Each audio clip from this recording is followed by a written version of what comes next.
नमस्कार दोस्तों, आज हम बनाने वाले हैं सर्दियों की सबसे खास मिठाई स्वादिष्ट गाजर का हलवा, बिल्कुल हलवाई जैसा स्वाद के साथ। तो चलिए इसे बनाना शुरू करते हैं।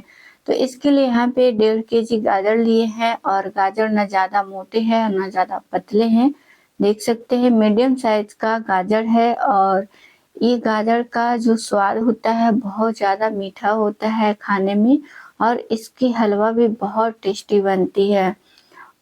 तो चलिए सबसे पहले गाजर को छीलकर इसे तैयार कर लेते हैं। तो इस तरीके से छीलने से यानी आलू छीलने वाले से इसको हल्के से हाथ से छील लेंगे, ज़्यादा दबा कर नहीं छीलेंगे क्योंकि बहुत ज़्यादा छिलके मोटे निकलेंगे तो गाजर वेस्ट हो जाते हैं।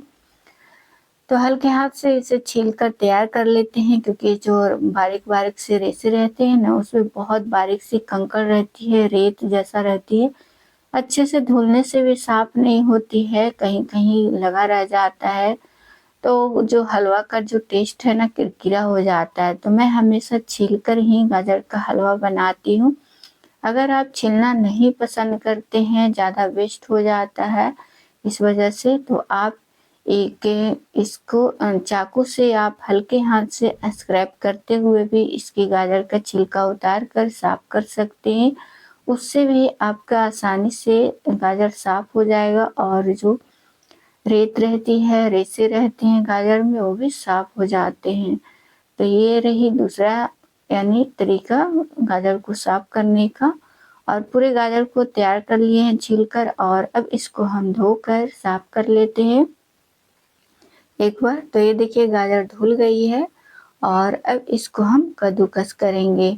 तो गाजर को कद्दूकस करने के लिए इस तरह की कद्दूकस करने वाले मशीन से इस तरह के साँचे से कद्दूकस कर लेंगे। इसकी हलवा बहुत स्वादिष्ट बनती है। अगर आप कद्दूकस कर कर बनाते हैं तो उसका स्वाद ही अलग होती है। चाहे आप कुकर में बनाएं बिना घी से, बिना काटे, तो उसके स्वाद आप देखिएगा और जो कद्दूकस कर कर बनाते हैं उसके स्वाद देखिएगा, दोनों में क्या अंतर होती है। मैं हमेशा कद्दूकस कर कर ही बनाती हूँ और हमेशा सभी को घर में बहुत पसंद आती है। बिना कद्दूकस किया हुआ किसी को पसंद नहीं आती है हलवा। अगर आप लोग के घर में पसंद करते हैं तो आप लोग ज़रूर ट्राई करिएगा, बहुत कम मेहनत लगेगी। पर हमेशा मैं कद्दूकस कर कर ही बनाती हूँ हलवा हर ठंडी में। तो ये देखिए इस तरीके से कद्दूकस हो गई है। मैंने पूरे गाजर को कद्दूकस कर कर तैयार कर लिए है और मुश्किल से 15 मिनट ही लगे हैं, 15 से 20 मिनट, क्योंकि 1.5 kg ही गाजर थे। अगर ज़्यादा बनाती हूँ तो उसमें 5-10 मिनट ज़्यादा समय लग जाता है, पर थोड़ा सा मेहनत लगती है, पर खाने में बहुत स्वादिष्ट लगती है। और आप लोग कैसे बनाते हैं ज़रूर हमारे साथ शेयर करिएगा कमेंट बॉक्स में। तो चलिए अब बनाना शुरू करते हैं। तो इसके लिए कढ़ाई ली है और कढ़ाई में यहाँ पे 2 से 3 चम्मच घी डालेंगे। तो यहाँ पे अभी कम घी डाल रही हूँ और बाद में घी डालूंगी। और जैसे घी गर्म हो जाए तो कद्दूकस किया हुआ गाजर डाल दीजिए। ये देखिए इस तरीके से कद्दूकस किया हुआ गाजर डाल लेते हैं पूरा और इसे एक बार मिला लेंगे पूरा ऊपर नीचे। तो अभी आपको लग रहा होगा कि बहुत ज़्यादा भरा हुआ है, कढ़ाई भर गई है। और जब भी हलवा बनाएं तो बड़ी कढ़ाई में बनाएं ताकि इसे चलाने में कोई परेशानी ना हो। तो हमारी कढ़ाई भर गई है पूरी ऊपर तक, देख सकते हैं। चलाने में बहुत धीरे धीरे चला रहे हैं क्योंकि बहुत ज़्यादा भरा हुआ है और जैसे तेज चलाएंगे तो बस चारों साइड से पूरे गाजर बिखर जाएंगे यानी गिरने लगेगा। तो इस तरीके से धीरे धीरे चला लेंगे और जैसे 3-4 मिनट होगा देख सकते हैं कि गाजर कैसे कम गई है, इसकी क्वांटिटी कम गई है और आसानी से चला पा रहे हैं। तो ये देखिए जैसे जैसे ये गाजर भूंजेगी तो बहुत ज़्यादा मतलब इसकी क्वांटिटी कम जाती है इस तरीके से। और दूसरे साइड में यहाँ पे दूध उबलने के लिए 1 लीटर दूध रख दी हूँ ताकि दूध अच्छे से उबल जाए। तो कच्चा दूध है हलवा में देने के लिए यानी डालने के लिए। और इसे गाजर को अच्छे तरीके से इसे 15-20 मिनट तक भूनेंगे। बीच बीच में चलाते हुए आप गाजर को जितने अच्छे से भूनेंगे उतना ही अच्छा स्वाद आएगा।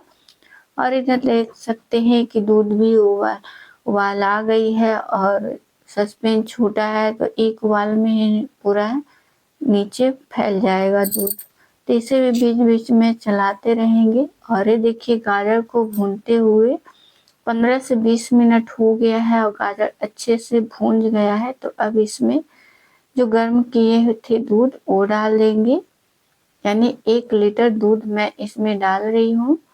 और इस दूध को और गाजर दोनों को इसी तरीके से पकने देंगे जब तक कि ये दूध अच्छे से सूख न जाए, यानी दूध को सूखने तक इस गाजर को पकाएंगे हाई फ्लेम पर। तो मुश्किल से 15 से 20 मिनट लगेगा। हाई फ्लेम पर पकाइएगा तो बहुत जल्दी सूख जाती है दूध। तो ये देखिए 15-20 मिनट हो गया है इसको पकाते हुए गाजर को, और इस तरीके से छोटे छोटे दाने दिख रहे हैं आपको, बिल्कुल मावा इसमें तैयार हो गया है। तो इसी के साथ यहाँ पे टेस्ट अकॉर्डिंग यानी चीनी डाल देंगे। तो यहाँ पे मैं 1 कटोरी चीनी ली थी, यानी 1/3 कप चीनी। चीनी कम ज़्यादा कर सकते हैं, ज़्यादा अगर आपको मीठा पसंद है तो डाल सकते हैं बराबर, या तो कम भी कर सकते हैं। तो जैसे चीनी डालिएगा तो थोड़ा सा फिर से ये हलवा पतला हो जाएगा, तो फिर से इसे आप हाई फ्लेम पर इसे सूखने तक इसे पका लीजिए गाजर का हलवा। और ये देखिए गाजर का हलवा यानी पूरे दूध अच्छे से सूख गए हैं। और इसी के साथ अब इसमें ड्राई फ्रूट्स डाल देंगे, काजू बादाम, अगर आपको किशमिश पसंद है तो किशमिश भी डाल सकते हैं। तो मैं यहाँ पे काजू बादाम सिर्फ डाल रही हूँ, आपको जो भी पसंद है, पिस्ता पसंद है वो भी डाल सकते हैं।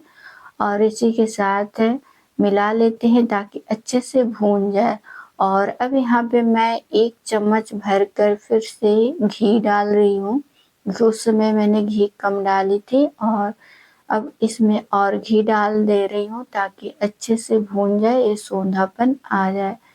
तो इस तरीके से मैं हलवा और फिर भी कम घी में बना रही हूँ, क्योंकि हलवा खाना है और कम घी में भी खाना है। कम घी में भी बहुत स्वादिष्ट बन जाती है इस तरीके से। और ऊपर से इलायची का पाउडर डाल दे रही हूँ हल्की सी कूट कर। मैं हमेशा ताज़ा हरी इलायची को कूट कर ही डालती हूँ, पाउडर नहीं रखती हूँ। आप पाउडर रखते हैं तो पाउडर भी डाल सकते हैं। तो यहाँ पे 3-4 हरी इलायची को कूट कर डाल दी, इसके भी अच्छी फ्लेवर आ जाती है। और इसे हम 3-4 मिनट तक और इसे भूनेंगे।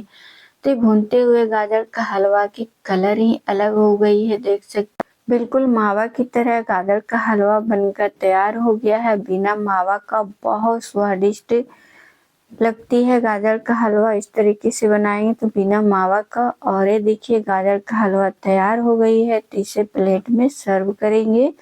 और ऊपर से आप काजू बादाम पिस्ता से गार्निश करिए। जब भी आप परोसे तो ऊपर से काजू बादाम पिस्ता से गार्निश कर परोसे इससे, और इसकी लुक अच्छी लगती है। तो है ना, बनाना बहुत आसान है और खाने में बहुत टेस्टी लगती है इस तरीके से गाजर का हलवा। आप लोग की रेसिपी कैसी लगी